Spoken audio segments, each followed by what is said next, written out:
Hi, this is the Playseat challenge. That is Sasha. That's Felix. I'm Mihai. And this is a video about how I got this chair and how I brought it to this stage. This whole thing started a while back when a friend of mine invited me over to have a go on his sim rig. I've tested it, I liked it, and then for about 2-3 months he kept on pestering me to go into the sim racing world. I told him I would go in this only if I could find something that's foldable, easy to store, doesn't take up a lot of space. I didn't really have a budget for this, but I knew I didn't want to pay full price for anything that is going to come into this new passion project hobby of mine. I purchased Playseat, the steering wheel, the shifter and the pedals from Facebook Marketplace for I think £140. The first time I got the chair inside the house, my thought process was to try to put it in front of the TV and use my TV as a screen. That failed. My TV is placed so high up it makes my neck hurt. The next option that I had was to try to use the monitor that I already have attached to my PC. In order to do that, I slid the sim racing chair under my desk and pulled the monitor towards me as close as I could to the steering wheel. That still wasn't enough.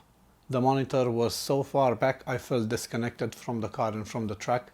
I knew that if I am going to make this work, I needed to find a way to put a screen as close as possible to the steering wheel. I already owned this screen, but I didn't have a solution to attach it to the sim racing chair.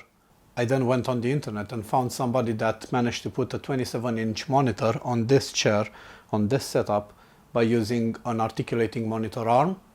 He complained about the wobble, so his solution was to try to attach a chain of zip ties to the arm in order to tension it to reduce the wobble.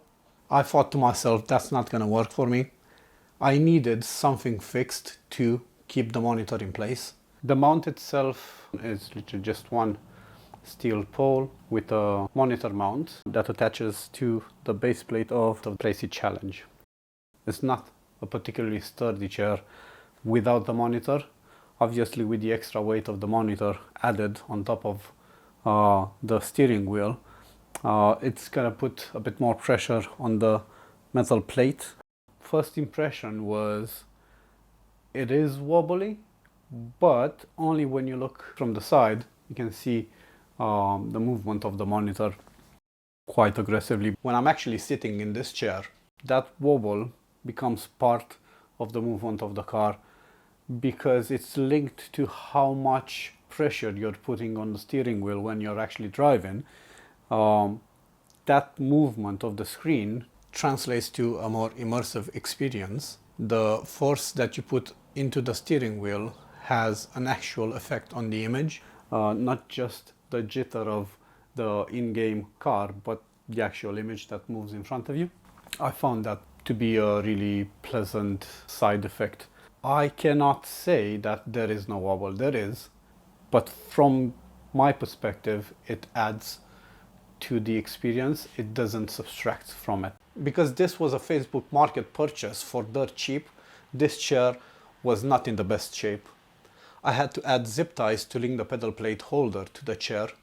The actual pedal plate usually comes with a Velcro holder. Mine didn't come with that, so I had to get creative once more. I have partially inserted screws into the Logitech pedal plate to act as anchor points. I then added zip ties to them and then cross-linked them to the frame of the pedal support. This has almost eliminated any movement of the pedal plate while playing and has increased the accuracy of my pedal use. So this is it. I went from not knowing anything about sim racing to trying it out on my friend's super expensive sim rig to now owning and playing iRacing on my modified Playseat challenge with the not so super expensive wheel and pedals. Overall, as an experience, this feels great. The chair is comfortable and I managed to get it just right for me and my driving position.